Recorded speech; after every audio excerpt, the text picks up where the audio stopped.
My name is Eleanor Thompson, and at 68 years old, I never imagined I would have to start over. After 43 years in our Pennsylvania Victorian home, the place where my late husband Richard and I built our lives, I became a stranger in my own house. When my daughter-in-law Nancy sneered, "You eat but don't help," across our Sunday dinner table, something inside me finally broke. What happened next changed everything. Before I continue my story, I would love to know where you are watching from today. Please hit that like button and subscribe if family drama stories resonate with you. Your support means the world to me.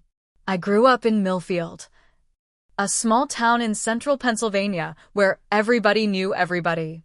The 1950s and 60s were a different time then. Our streets were safe for children to play until streetlights came on. Neighbors brought casseroles when someone was sick, and family meant everything. My father worked at the local steel mill, and my mother taught third grade at Millfield Elementary. We were never wealthy, but I never felt poor either. They taught me the value of hard work, integrity, and standing up for myself, lessons I would need much later in life. I met Richard Thompson during my sophomore year at Penn State in 1975. He was studying civil engineering, tall with kind blue eyes that crinkled when he smiled. We quite literally bumped into each other at the university library. I was carrying a stack of books for my English literature class that went flying when we collided turning a corner. As we scrambled to collect the scattered books, our hands touched reaching for the same copy of Pride and Prejudice. Richard later told me he fell in love at that moment, though it took me a bit longer. Our courtship was something from another era. Richard wrote me actual letters, even though we lived on the same campus. He would leave them in my campus mailbox. Beautiful handwritten notes about his day, his dreams, and eventually, his love for me. By graduation, we were inseparable. We married in 1977 in my parents' backyard, under an arch of roses my father had grown specifically for the occasion. Richard looked so handsome in his suit, and I felt like a princess in my mother's restored wedding dress. We were young, in love, and certain the world would be kind to us. A year later, in 1978, we found our dream home. A Victorian beauty in Oakwood, a historic neighborhood in Lancaster. The house needed work, but Richard saw the potential immediately. 3 stories of character, with original hardwood floors, stained glass windows in the foyer, and a wraparound porch where I imagined us growing old together, watching the seasons change. We scraped together every penny for the down payment, eating ramen noodles for months to save.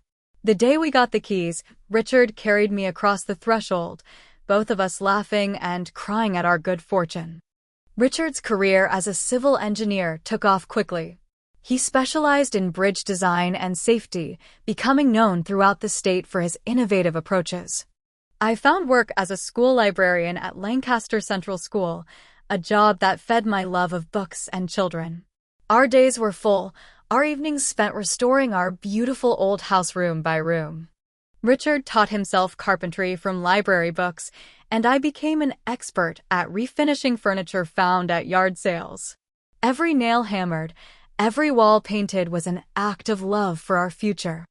In 1980, our son Michael was born. The moment the nurse placed him in my arms, I experienced a love so powerful it took my breath away.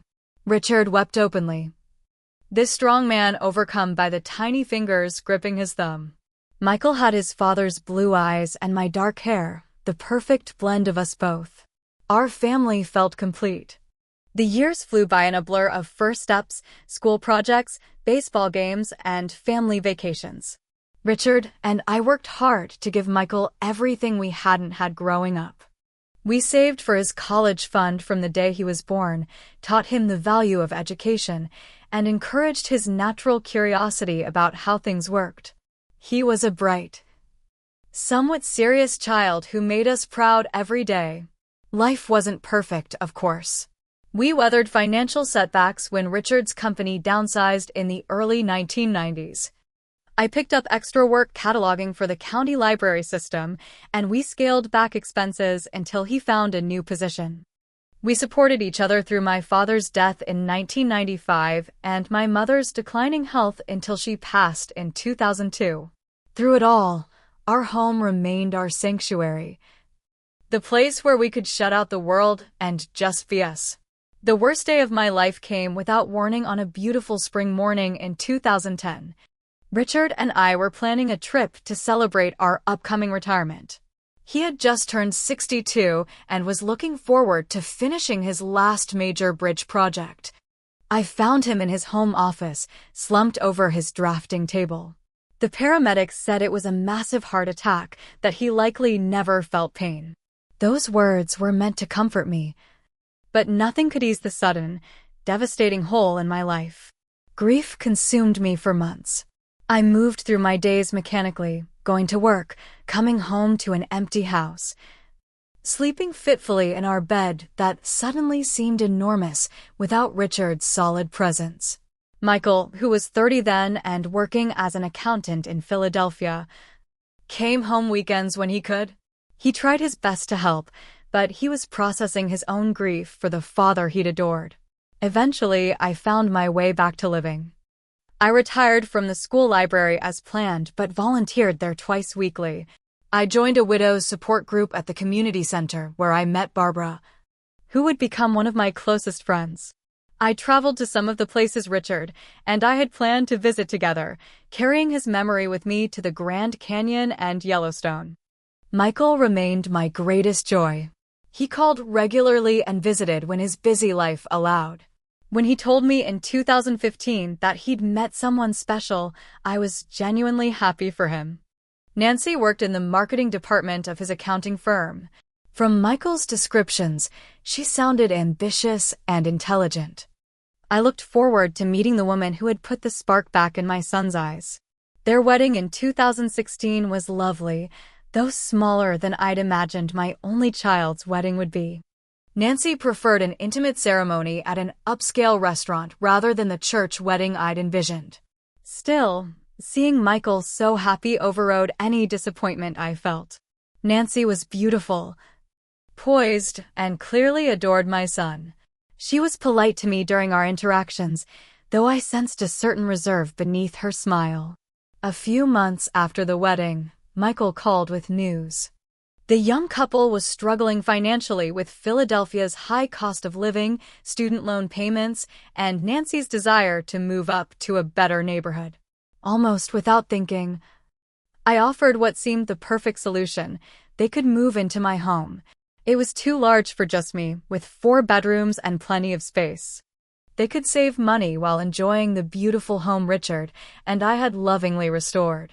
Michael seemed hesitant at first, but when I assured him they would have their privacy with the entire 3rd floor as their own space, he agreed to discuss it with Nancy.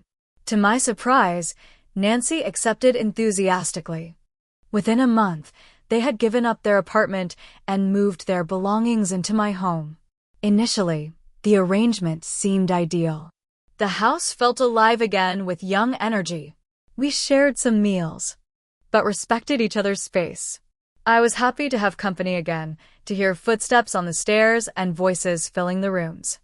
I didn't realize then how quickly my generosity would be forgotten, or how completely I would come to regret my invitation. The first signs were subtle. About 3 months after Michael and Nancy moved in, I noticed Nancy rearranging the living room furniture while I was out volunteering. When I mentioned that the sofa had been positioned specifically to see the garden Richard had planted, she replied, "This arrangement is more modern. The old way made the room look dated, don't you think?" I swallowed my objections. After all, they lived here too now, and perhaps some updating wouldn't hurt. But soon, my ceramic collection that had occupied the built-in shelves for decades was boxed up, replaced by sleek, minimalist decor I didn't recognize. Family photos were relocated to my bedroom.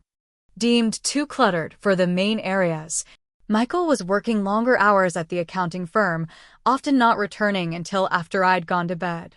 Nancy explained he was pushing for a promotion, which made sense.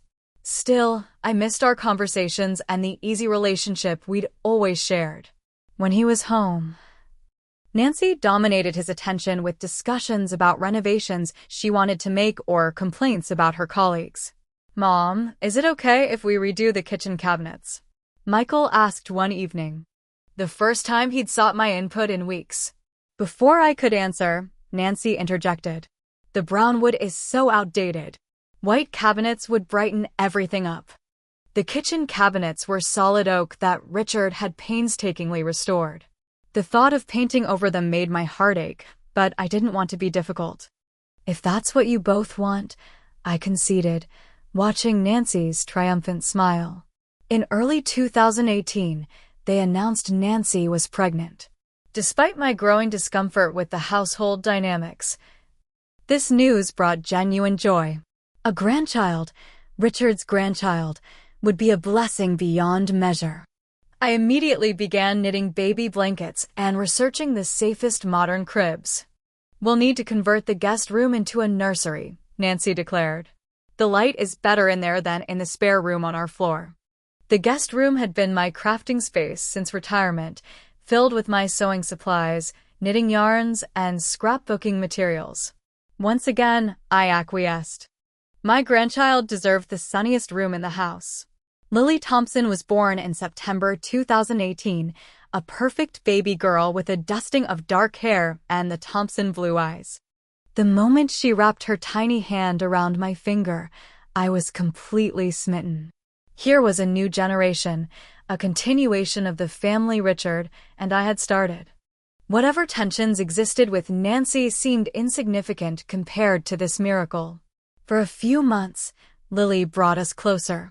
I was happy to help with night feedings, diaper changes, and rocking her back to sleep. Nancy seemed grateful for the assistance as she recovered from a difficult delivery. I treasured those quiet nighttime moments with Lily in the rocking chair that had once been mine as a child. But as Nancy regained her strength, she began monitoring my interactions with Lily more closely. "You're holding her too much. She'll never learn to self-soothe," she would say. Or, "That's not how the pediatrician showed us to do tummy time." Gradually, my time alone with Lily diminished. Nancy's parents, Judith and Raymond, began visiting frequently from New Jersey. They were welcome to stay for days at a time, occupying my bedroom while I moved to the sofa bed in my former craft room. Judith, a domineering woman with expensive tastes, openly criticized everything from my cooking, so heavy on carbs, to my gardening. "Those old-fashioned flowers attract too many bees." During these visits, I felt increasingly like an outsider. Family decisions were made without my input, from holiday plans to what color to repaint the dining room. When I suggested we use Richard's mother's china for Lily's christening lunch, Judith scoffed. "Those old dishes? We brought our Waterford crystal. Much more appropriate for such an occasion." Michael, perpetually caught between his mother and his new family, said little. When I managed to catch him alone and express my feelings, he would pat my hand distractedly. "Mom, Nancy's just trying to make this house work for our growing family. Can't you try to be more flexible?" Nancy's friends Sarah and Brittany began coming over for mommy wine time several afternoons a week. They would gather in the living room, lowering their voices when I walked by. Once, I clearly heard Sarah ask, "How much longer until you can renovate this old place completely? It's got potential, but it's so grandmother chic right now." Nancy's laugh stung as she replied, "Working on it. One room at a time." The first major argument came when I returned from grocery shopping to find Nancy had completely reorganized my kitchen. Drawers and cabinets had been emptied, their contents rearranged according to Nancy's system. The special drawer where I'd kept Richard's favorite cooking utensils now held plastic baby bottles. "Where are Richard's things?" I asked, trying to keep my voice steady. Nancy barely looked up from her phone. "Oh, I boxed up all that old stuff. It's in the basement somewhere." We needed the space for Lily's things. For the first time, I raised my voice. "You had no right to move his things without asking me. This is still my home." Nancy's expression hardened. "Michael and I live here too. We have a baby to consider now." You can't expect us to tiptoe around your sentimentality over spoons and spatulas. That evening, I overheard Nancy complaining to Michael in their room. Through the heating vent that connected our floors, her words carried clearly. Your mother is impossible. She freaked out over some old kitchen junk. If she's going to be this resistant to necessary changes, maybe this living arrangement isn't working. I waited for my son to defend me, to remind his wife that they were living in my home, that the old kitchen junk represented precious memories of his father. Instead, I heard him sigh. I'll talk to her. She'll come around. She always does. His words revealed a truth I hadn't wanted to see. Michael expected me to continually bend to accommodate Nancy's wishes. In his eyes, my feelings were secondary to keeping his wife happy. That night, I cried for the first time since the early days after Richard's death. I felt like a stranger in the home where I'd spent more than 40 years, where every corner held memories of the life Richard and I had built. I began experiencing tension headaches and had trouble sleeping, often lying awake listening to Nancy's late-night redecorating or Lily's cries that I was no longer allowed to attend to. I started spending more time away from home, extending my volunteer hours at the library and meeting Barbara for long lunches where I could speak freely about my situation. Eleanor, Barbara said during one such lunch, what you're describing sounds like they're slowly pushing you out of your own home. Have you considered that might be Nancy's long-term plan? I dismissed the idea initially. Surely my own son wouldn't participate in such a scheme. But the seed of doubt had been planted, and I couldn't help noticing how Nancy's actions seemed increasingly focused on erasing my presence from the home's shared spaces. In early 2019, the situation took a significant turn when Nancy announced she was quitting her marketing job to be a stay-at-home mother. While I understood her desire to spend more time with Lily, who was now 6 months old, this decision created new tensions in the household. Michael's income alone won't cover all our expenses, Nancy explained at dinner. We'll need to cut back on some things. By things, I soon realized she meant my expenses. Nancy began scrutinizing my grocery purchases, questioning whether I really needed certain items and suggesting cheaper alternatives to brands I'd used for years. Meanwhile, she thought nothing of ordering expensive organic baby food and designer clothes for Lily. The financial strain on Michael became evident. He looked perpetually tired, worked weekends, and stressed over credit card bills. Wanting to help, I offered to contribute more toward household expenses. I have my pension and Social Security, I told him. Let me take care of the utilities at least. Michael accepted gratefully, but Nancy seemed almost offended by my offer. We don't need your charity, she snapped, though they clearly did. Nevertheless, I began paying not only the utilities, but also stocking the pantry and refrigerator without mentioning it directly. Despite the financial challenges, Nancy embarked on an ambitious redecorating project, starting with the master bedroom that had been mine. One day, I returned from volunteering to find painters transforming the sage green walls Richard and I had chosen to a stark white. The antique vanity where I'd sat every morning for decades had been replaced by a modern mirrored piece from a high-end furniture store. Do you like it? Nancy asked, though her tone suggested my opinion was irrelevant. The design magazine said white creates a more peaceful sleep environment. I nodded numbly, unable to express how it felt to see another piece of my history with Richard erased. That night in my new bedroom, the converted sewing room, I held Richard's old sweater to my face and tried to recall the exact shade of green our bedroom had been. As Nancy spent more time at home, she increasingly expected me to watch Lily while she went shopping, met friends for lunch, or attended her new yoga classes. I loved spending time with my granddaughter, but Nancy's approach made it clear she viewed me as free childcare rather than a grandmother building a relationship with her granddaughter. I'll be back around 4, she would say, already halfway out the door, leaving me with minimal instructions and no acknowledgement of her imposing on my plans. If I had appointments or commitments that prevented me from babysitting, Nancy would make cutting remarks about my busy social calendar or suggest I wasn't interested enough in my own granddaughter. Thanksgiving 2019 marked another painful milestone.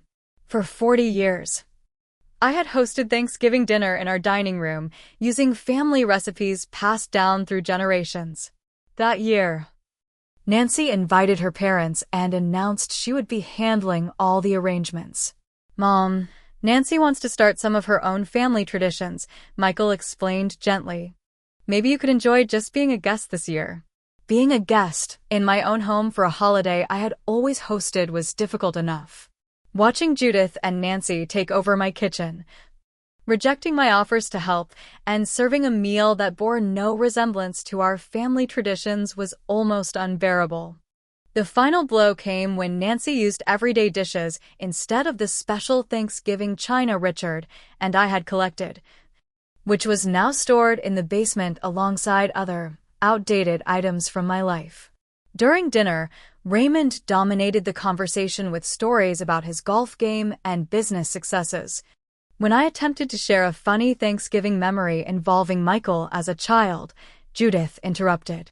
"Eleanor, could you pass the store-bought cranberry sauce?" Nancy was too busy preparing real food to make homemade this year. The implied criticism stung, especially since my homemade cranberry sauce had been a Thompson Thanksgiving staple for decades. I passed the can silently, catching Michael's eyes briefly. He looked away quickly, avoiding confrontation as always.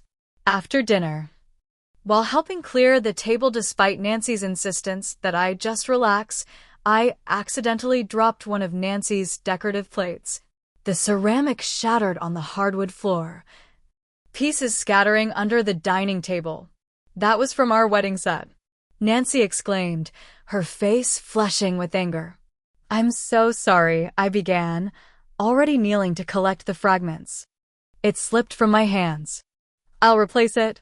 Nancy snatched the dustpan from my hands. "Just leave it. You've done enough." The coldness in her voice silenced the room. Michael helped me to my feet with a whispered, "Don't worry about it, Mom," but the damage was done. For the remainder of the evening, Nancy was icily polite, speaking to me only when absolutely necessary. In the following weeks, Nancy's behavior toward me became increasingly hostile. She communicated primarily through notes left on the refrigerator. "Please don't use the good towels in the guest bathroom," or "Lily naps from 1-3. No vacuuming during this time." Direct conversations were brief and functional. Michael, perhaps sensing the growing tension, began spending more time away from home. He and Raymond started playing golf nearly every weekend, leaving me alone with Nancy and Lily. When I asked to join them for lunch afterward just once, Michael looked uncomfortable. "It's kind of a guy's thing, Mom. Maybe another time." The rejection hurt more than I could express. My son, who had once shared everything with me, now actively excluded me from his life. My loneliness deepened as the holidays approached. Nancy decided we would spend Christmas with her family in New Jersey, another tradition abandoned. I was invited as an afterthought, and upon arrival at Judith and Raymond's McMansion, discovered I would be sleeping on an air mattress in the home office while Michael, Nancy, and Lily enjoyed the guest suite. I tried repeatedly to talk to Michael about how I was feeling, but he always had an excuse. He was late for work, tired from a long day, or needed to help Nancy with Lily. Each deflection made it clearer that my feelings were not a priority for my son. Barbara, ever the loyal friend, urged me to assert myself more forcefully. "Eleanor, this is your house. Richard left it to you. You need to remind them of that fact." But confrontation had never been my strong suit, especially with my only child. Instead, I retreated further into myself, spending more time in my increasingly cramped bedroom and volunteering for extra shifts at the library just to be out of the house. In February 2020, I discovered something that confirmed my worst fears. While looking for an old tax document in my home office, which Nancy had partially converted into a meditation space. I found several printouts of my bank statements and investment records. They had been removed from my filing cabinet and showed highlighting on the balances and account numbers. That same evening, checking my credit card statement online, I noticed several charges I didn't recognize from home decor stores and high-end baby boutiques. Nancy had apparently been using my credit card without permission, perhaps after finding it in my desk drawer. My health began to suffer noticeably under the constant stress. My blood pressure, normally stable, rose to concerning levels. I developed insomnia and found myself losing weight as my appetite diminished. Even Barbara commented on the change in my appearance. "You look exhausted, Eleanor. This situation is literally making you ill. You need to do something before it's too late." I knew she was right, but felt trapped in a house that no longer felt like mine. With a son who no longer saw me and a daughter-in-law who seemed to want me gone. Something would have to change. But I couldn't yet see a way forward that wouldn't mean losing Michael and Lily completely. Sunday, March 15th, 2020 began like many others in our increasingly dysfunctional household. I woke early, as I always had, while the rest of the house slept in. These quiet morning hours had become my sanctuary, the only time I truly felt at peace in my own home. I brewed coffee in the kitchen that no longer felt like mine and sat in Richard's old armchair by the window, watching the garden where spring bulbs were just beginning to emerge. That evening, I decided to prepare a special Sunday dinner. Despite the growing tensions, I still hoped that sharing a family meal might somehow bridge the widening gap between us. I chose to make my mother's famous pot roast with root vegetables, a dish Michael had loved since childhood. The recipe was one I knew by heart, passed down through generations of women in my family. I spent the afternoon carefully preparing the meal. The familiar rituals of chopping vegetables and searing the meat were soothing, connecting me to memories of my mother and grandmother in their kitchens. I set the dining room table with care, using the good napkins and candles to create a warm atmosphere. When Michael, Nancy, and Lily finally came downstairs at 5:30, Nancy immediately frowned at the formal table setting. "We usually eat in front of the TV on Sundays," she said, bouncing Lily on her hip. "The Bachelor finale is on tonight. I thought it might be nice to have a proper family dinner," I replied, trying to keep my voice light. "I made pot roast, Michael's favorite." Michael at least had the grace to look appreciative. "Smells great, Mom. Just like when I was a kid." We settled around the table, Lily secured in her high chair between Nancy and Michael. I served the food, my heart lifting slightly when Michael took his first bite and smiled with recognition. "Just as good as I remember," he said. Nancy took a small portion, pushing the carrots and potatoes to the side of her plate. After a tentative bite, she set down her fork. "There's a lot of sodium in this," she commented. "And red meat really isn't good for cholesterol. We've been trying to eat more plant-based meals." "It's just for tonight," Michael said quickly. "A special dinner." Nancy's eyes narrowed. "Special why? Is there an occasion I forgot about?" "No occasion," I said. "Just wanted to do something nice." The silence that followed was uncomfortable. Michael ate steadily, avoiding eye contact. Nancy picked at her food while checking her phone under the table. I felt the familiar ache of disappointment settling in my chest. After a few minutes of strained quiet, I attempted conversation. "I noticed the daffodils are starting to bloom in the side garden. Richard planted those bulbs 20 years ago. They come back stronger every spring. We should replace those with something more modern," Nancy said without looking up from her phone. "The garden looks so outdated with all those old-fashioned flowers." The casual dismissal of something so precious to me, Richard's garden that he had lovingly tended for decades, stung sharply. Before I could respond, Lily dropped her sippy cup, sending water across the table. As I reached to help clean up, Nancy's hand shot out to stop me. "I've got it," she said curtly. "I was just trying to help," I explained, pulling back. Nancy dabbed at the spill with her napkin, her movements sharp with irritation. Then she looked directly at me, her eyes cold. That's the problem, isn't it? You don't actually help. You just hover and interfere. You eat the food we buy, live in the spaces we've improved, but don't really contribute anything useful. The room went suddenly, completely silent. Even Lily seemed to sense the tension, her usual babbling quieted. Nancy, Michael began, but she cut him off. No, it needs to be said. Your mother acts like she's doing us some huge favor letting us live here, but we're the ones maintaining the property, updating this old house, and making it livable for a modern family. Meanwhile, she criticizes everything we do while contributing nothing but outdated opinions. My hands trembled in my lap. I pay the utilities, I said quietly. I buy groceries. I watch Lily whenever you ask. Nancy scoffed. The bare minimum, considering we've basically renovated your entire house for free. I looked to Michael, waiting for him to defend me, to remind his wife whose house this actually was, to acknowledge all I had sacrificed to give them a home. He stared at his plate, shoulders hunched. Michael? I prompted softly. He glanced up briefly, then back down. Mom, Nancy does have a point. We've put a lot of work into updating the house, and you have been resistant to changes that need to be made. His betrayal was complete. In that moment, I understood with perfect clarity that my son had chosen his wife over me, that nothing I could say or do would change that fundamental reality.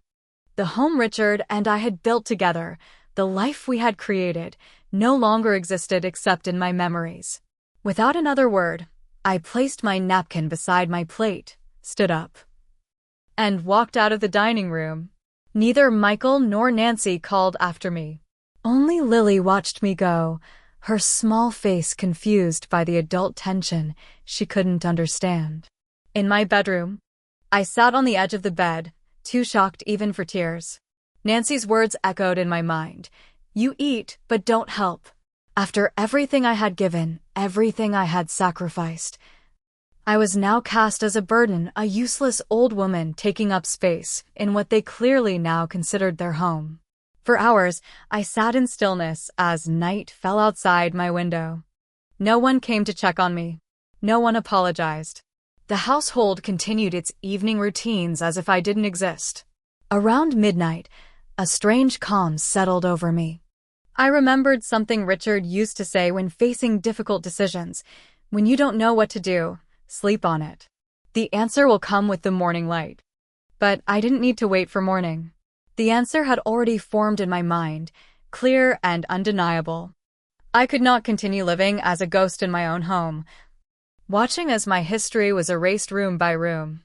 I had spent 2 years bending, accommodating, and sacrificing to maintain peace and keep my son in my life. It hadn't worked. The time had come to stand up for myself, even if it meant standing alone. The next morning, I called Susan Parker, a lawyer who had helped with Richard's estate matters years earlier. We arranged to meet that afternoon while Nancy was at her yoga class and Michael was at work. In Susan's office, I explained my situation, half expecting her to tell me I was overreacting. Instead, she listened intently, her expression growing increasingly concerned. Eleanor, she said when I finished, I want to be very clear about something. The house is solely in your name, correct? Richard left it to you entirely in his will. Yes, I confirmed. Michael will inherit it eventually, but currently I'm the only owner. Susan leaned forward. Then legally. You have every right to sell it if you choose to. Michael and Nancy have no claim on the property whatsoever, regardless of any improvements they've made. The words hit me with unexpected force. I could sell my home. I could walk away from the daily humiliations and start fresh somewhere else. The possibility was both terrifying and exhilarating. Would I need to give them notice? I asked. Technically, yes. They would be considered tenants without a formal lease, which in Pennsylvania means you should provide at least 30 days' notice. But given the circumstances, we could explore other options. Before leaving Susan's office, I had her prepare the necessary paperwork and recommend a reputable real estate agent. Thomas Blackwell called me within the hour, and we arranged to meet the following day at a coffee shop far from my neighborhood. That evening, after a tense dinner where Nancy and Michael barely acknowledged my presence, I made a discovery that solidified my decision. While looking for my reading glasses, I found recent bank statements showing Nancy had applied for a home equity loan on my house, forging my signature on the application. The loan had been denied due to discrepancies in the paperwork, but the attempt was clear evidence of what Barbara had suspected all along. Nancy was trying to gain financial control of my property. Sleep eluded me that night, but not from stress or sadness. For the first time in years, I felt a sense of purpose and righteous anger fueling me. Richard would have been appalled at how I'd been treated in the home we had lovingly built together. I owed it to his memory and to myself to take back control of my life. The path forward was now clear, frightening as it might be. At 68 years old, I would start over. Planning my departure required a level of secrecy I'd never before needed in my life. After meeting with Thomas Blackwell and listing my house for sale, with the understanding that showings wouldn't begin for several weeks, I began the delicate process of reclaiming and securing my most precious possessions. I started with small items that wouldn't be noticed missing, the jewelry Richard had given me over the years, important documents, irreplaceable family photographs, and keepsakes that held particular sentimental value. Each evening when the house was quiet, I carefully sorted through my belongings, separating what I would take from what I could bear to leave behind. Barbara offered her spare bedroom as temporary storage for these treasures. Every few days, I would casually transport another small box to her house under the guise of donating old items to the library fundraiser. "You're doing the right thing, Eleanor," Barbara assured me as we placed another container of my life's memories in her guest room closet. "I only wish you'd done it sooner." While Michael was at work and Nancy was busy with her mommy group, I visited several senior living communities in neighboring towns. After touring 5 possibilities, I found Riverside Gardens, a pleasant complex with independent living apartments specifically designed for seniors. The one-bedroom unit I selected was small but bright, with a tiny balcony overlooking a well-maintained courtyard. It wasn't my beautiful Victorian, but it offered something more valuable: peace.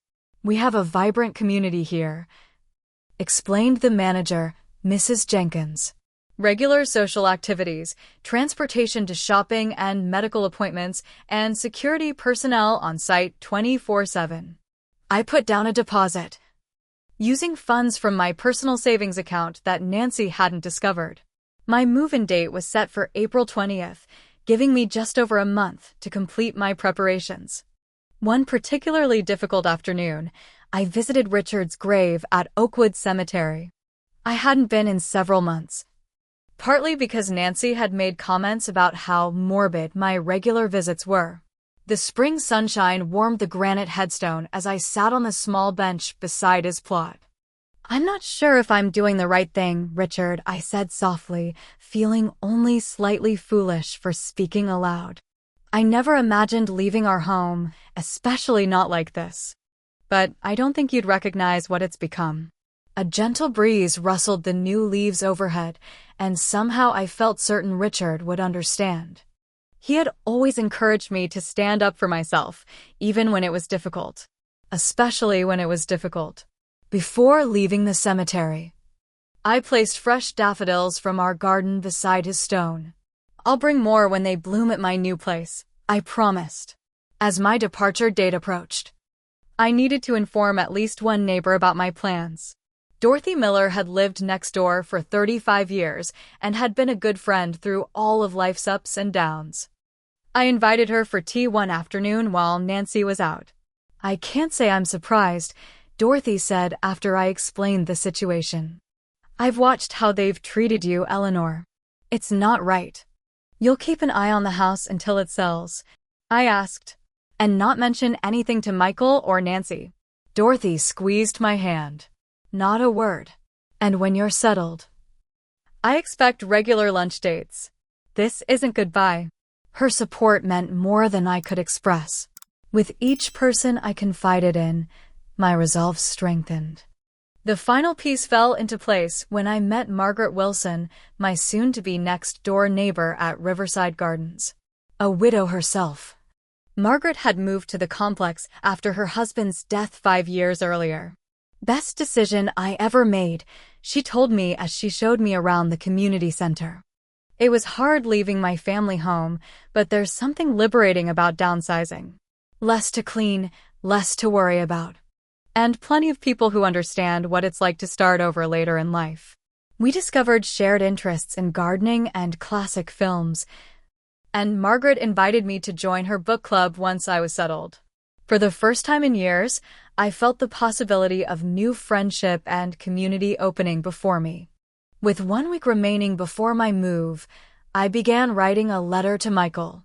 I rewrote it several times, struggling to find the right balance between expressing my hurt and maintaining a door for future reconciliation.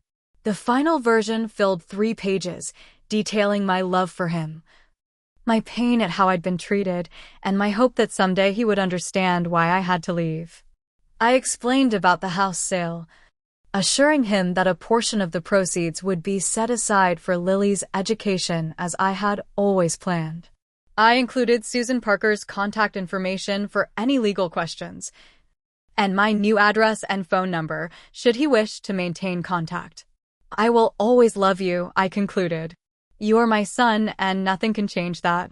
But I need to love myself too. And that means I can no longer live where I'm not respected or valued. I hope someday you'll understand.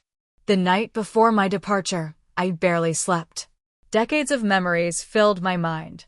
Bringing baby Michael home to this house, Richard teaching him to ride a bike in the driveway, holiday gatherings around the dining room table, quiet evenings reading in the living room while snow fell outside. These moments would always be part of me, regardless of who owned the house in the future. I rose before dawn on April 20th. The moving company would arrive at my new apartment at noon with the furniture and boxes I'd quietly arranged to have transported from storage. All that remained was to leave my key, my letter, and say a final goodbye to the home I had loved for so long. Michael, Nancy, and Lily were still asleep as I carried my last suitcase to my car, already packed with the few remaining personal items I was taking immediately. I placed my house key and the sealed letter on the kitchen counter where they would be easily found. For one brief moment, I considered looking in on Lily to kiss her goodbye, but feared waking her or her parents. Instead, I whispered a promise to remain in her life however possible. With a last look at the entryway where Richard had carried me over the threshold so many years ago, I quietly closed the door on that chapter of my life. The early morning air felt fresh against my face as I drove away, my heart both heavy and somehow lighter than it had been in years. Arriving at Riverside Gardens, I was greeted by Margaret, who had offered to help me settle in. "Welcome to your new beginning," she said warmly, helping me carry a box toward the elevator. That first night in my apartment was surreal. The space felt simultaneously too small and too empty. The unfamiliar sounds of the building, the different quality of light through new windows, the strange echo of my footsteps on floors I hadn't walked thousands of times before all underscored the enormity of the change I had made. Sitting on my new smaller sofa, I allowed myself to finally release the tears I had been holding back. I cried for the home I had left behind, for the son who had failed to see my pain, for the grandchild I might now see less often. But I also cried from relief, from the sudden absence of the constant tension I had been living with, and from pride in my own courage. Later, as I made up my bed with familiar linens that smelled of home, I realized something profound. Home wasn't the Victorian house anymore. Home would be wherever I chose to create it, with people who valued and respected me. At 68, I was starting over, but I wasn't starting from nothing. I carried within me all the strength, wisdom, and love that life had given me so far. That night, I slept more peacefully than I had in years. The calls began around 9 the next morning. I was unpacking kitchen items when my cell phone rang, Michael's name flashing on the screen. I let it go to voicemail. 10 minutes later, he called again. And again. By noon, I had 12 missed calls and a flurry of increasingly frantic text messages. Mom, where are you? Please call me back immediately. What's going on? Why is your stuff gone? Mom, this isn't funny. Call me now. I had anticipated this reaction and had decided in advance to give myself at least 24 hours before responding. I needed to be settled, centered, and clear-headed before engaging with what would surely be an emotional confrontation. Margaret knocked on my door around 1, inviting me to join her for lunch in the community dining room. The distraction was welcome, and meeting a few other residents helped ground me in my new reality. Your phone's been buzzing nonstop, Margaret observed as we walked back to our apartments. Family discovering you've flown the coop. I nodded. My son, he's not taking it well. They never do at first, she said wisely. Give it time. He'll either come around or he won't. But either way, you've done what you needed to do for yourself. By evening, Nancy had joined the barrage of messages. Her texts fluctuating between guilt-inducing, how could you abandon your granddaughter like this, and openly hostile, you had no right to sell our house from under us. The next morning, feeling stronger and more resolved, I finally called Michael. Mom. His voice was a mixture of relief and anger. Where are you? What's going on? I've moved to a senior living community. I explained calmly. And as my letter explained, I've put the house up for sale. You can't do that, he exploded. We live there. We've invested thousands in renovations. The house is in my name, Michael. I can and have done it. Thomas Blackwell is handling the sale. The first showings are scheduled for next week. This is insane, he sputtered. What about all our stuff? What about Lily? Did you even think about your granddaughter? The accusation stung, but I held firm. I've thought about little else for months. I've set up a trust fund for her education with part of the proceeds from the house sale. As for your belongings, you have 30 days to remove them. As my lawyer has outlined in the formal notice you'll receive tomorrow. There was a long silence before Michael spoke again, his voice quieter but cold. I never thought you'd do something like this. Abandoning your family, selling our home. It was never your home, Michael, I corrected gently. It was my home that I generously shared with you and Nancy. A generosity that was repaid with disrespect and gradual erasure of my existence there. That's not fair, he protested, but with less conviction. We clearly have different perspectives on what's happened these past 2 years, I said. I'd like to meet in person to discuss this further, but not at the house. Perhaps the cafe on Maple Street on Saturday. After some resistance, Michael agreed to meet me alone, without Nancy. Those 3 days of waiting were difficult. But I used the time to continue settling into my new apartment and getting to know my neighbors. Having a community of people my own age, many of whom had experienced similar life transitions, was unexpectedly comforting. Saturday arrived with a light spring rain. I arrived at Maple Street Cafe early, selecting a quiet table in the corner. When Michael walked in, I was shocked by his appearance. He looked tired and rumpled, with dark circles under his eyes. Mom, he said stiffly, sliding into the seat across from me. Thank you for coming, I began. I know this isn't easy. Not easy. He leaned forward, keeping his voice low but intense. You disappeared without warning, announced you're selling our home, and left us scrambling to figure out where we're going to live. Not easy, doesn't begin to cover it. I took a deep breath.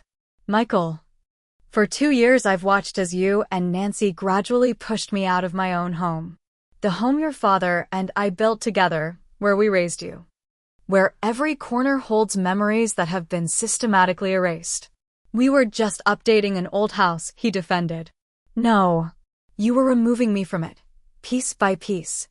My opinion wasn't valued, my presence barely tolerated. When Nancy said I eat but don't help, and you sat there silently, it was merely the culmination of years of small cruelties and dismissals. Michael shifted uncomfortably. Nancy didn't mean it like that. She meant exactly that. And your silence was agreement. I paused as the waitress brought our coffees. Did you know she attempted to take out a home equity loan on my house, forging my signature? His head snapped up, genuine shock in his eyes. What? No, that's not possible. I slid a copy of the loan application across the table.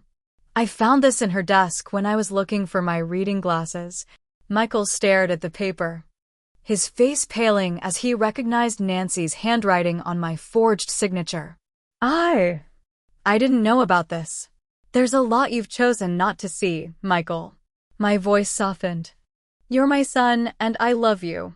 I always will. But I couldn't continue living where I wasn't respected or valued. For the first time, I saw a flicker of understanding in his eyes. Where are you staying? He asked. I described Riverside Gardens briefly, emphasizing the independence and community it offered.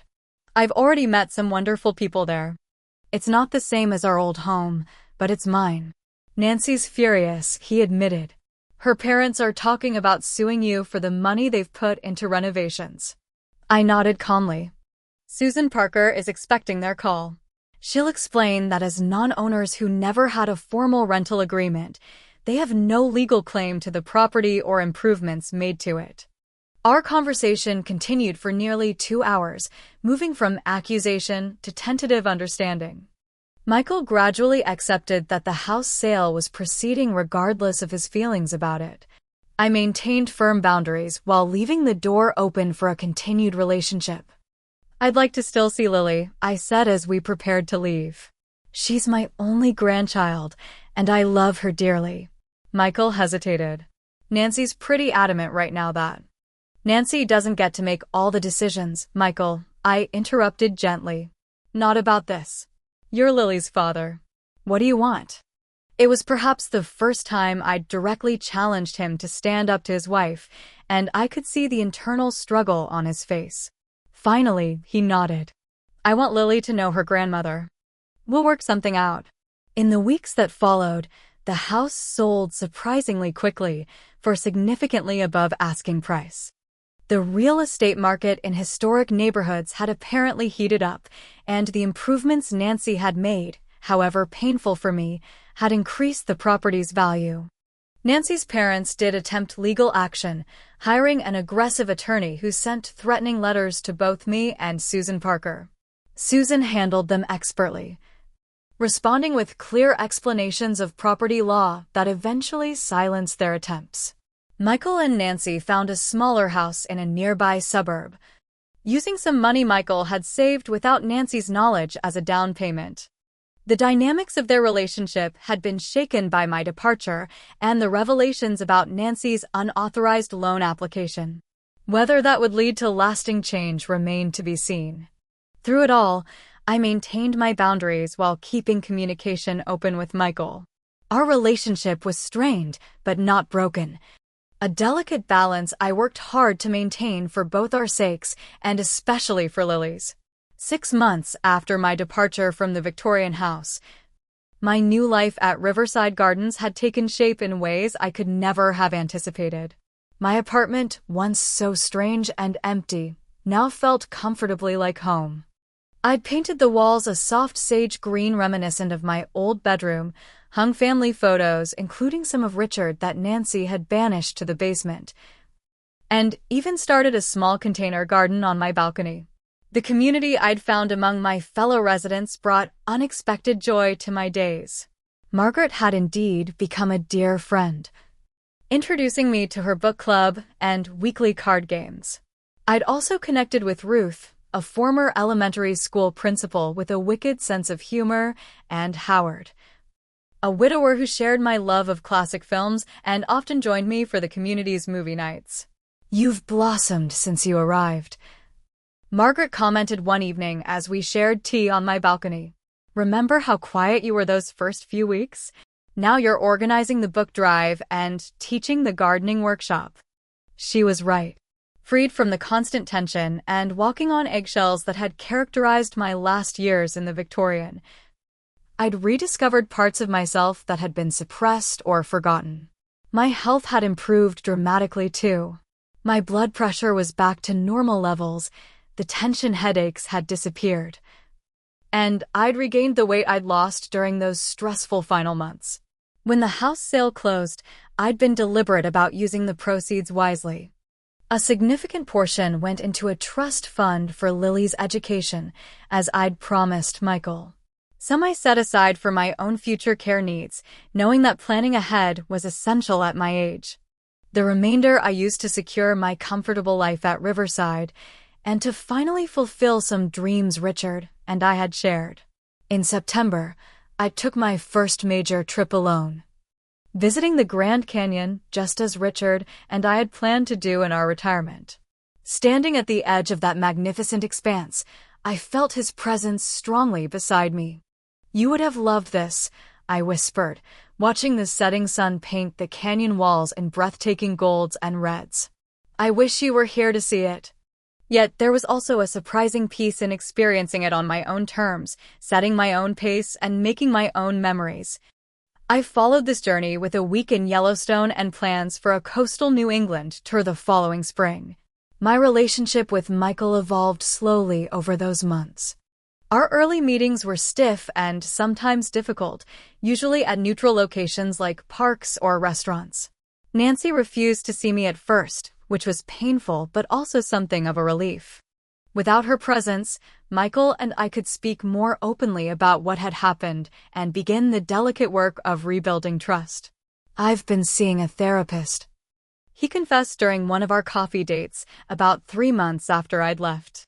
"She's helping me understand some patterns in my relationships. With Nancy, with you. That takes courage." I told him sincerely, "I'm proud of you for doing that work." By the 6-month mark, he had begun bringing Lily for regular visits to my apartment. At 3 years old, she adjusted quickly to the new arrangement, delighting in the community playground and the cookies the dining room staff always saved especially for her. "Grammy's house is small," she observed during one visit, her blunt toddler honesty making me smile. "Yes, it is," I agreed. "But it's just the right size for Grammy. I like the flowers on your little porch," she decided, effectively settling the matter. Nancy eventually agreed to a carefully orchestrated meeting, facilitated in part by Michael's therapist. It was neither warm nor particularly productive, but it established a framework for civil interaction moving forward. She remained cool toward me, but the open hostility had subsided into something more like detached politeness. "She's struggling," Michael explained after one particularly strained family dinner. "The house they bought needs a lot of work, and her parents aren't in a position to help financially right now." I nodded, careful not to express the satisfaction I admittedly felt at this turn of events. Karma, as Ruth would say with a wink, had a way of evening the score. My volunteer work at the local library brought another dimension of fulfillment to my new life. Twice weekly, I read to children during story hour, my librarian skills returning easily. The children's bright faces and enthusiastic responses healed something in me that had been wounded by my own family's rejection. The head librarian, Denise, eventually asked if I would consider coordinating the library's literacy outreach program for seniors. "You have exactly the right combination of skills and empathy," she explained. "And the seniors relate to you in a way they don't with our younger volunteers." This new role gave me purpose beyond what I had imagined possible at 68. Working with elderly residents who were often isolated and lonely, helping them discover or rediscover the joy of reading, became one of the most rewarding experiences of my life. When Richard died, I thought my useful years were behind me. I confided to Barbara during one of our regular lunch dates. Then when Michael and Nancy pushed me out, I was certain of it.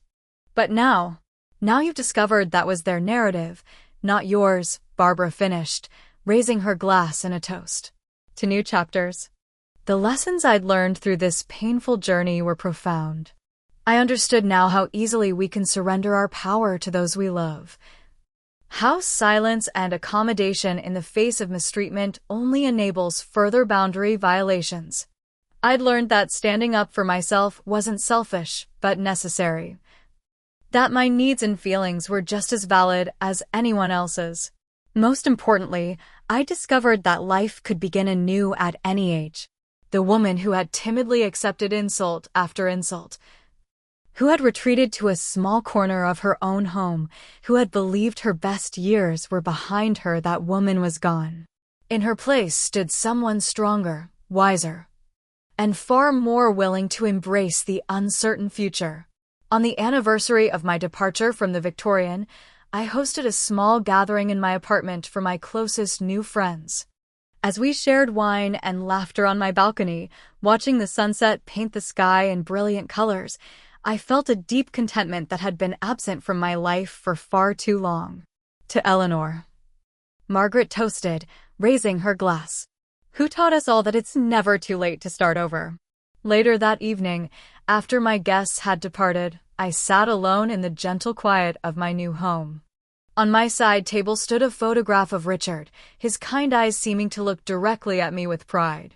Beside it, I'd placed a new picture Michael had recently taken of Lily and me feeding ducks at the community pond, both of us laughing with identical expressions of joy. The journey hadn't been easy, and there were still difficult days. Holidays brought complicated emotions, and I sometimes woke in the night missing the familiar creaks and sighs of my old Victorian home. But these moments no longer overwhelmed me. I had built a life that honored both my past and my present, that made space for healing while not denying the pain that had necessitated it.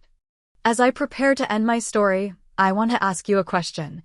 Have you ever had to make a difficult choice to prioritize your own well-being?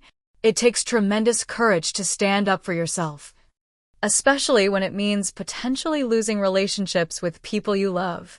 If you faced a similar situation or are facing one now, I hope my story gives you strength. Please leave a comment below sharing your experience if you feel comfortable. Your story might help someone else who's struggling with similar challenges. And if you found value in hearing my journey, I'd be so grateful if you'd hit the like button and subscribe to the channel.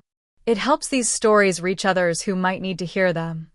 Thank you for listening to my story with such compassion. Remember that you deserve respect and kindness, no matter your age or circumstance. Sometimes the bravest thing we can do is simply to begin again.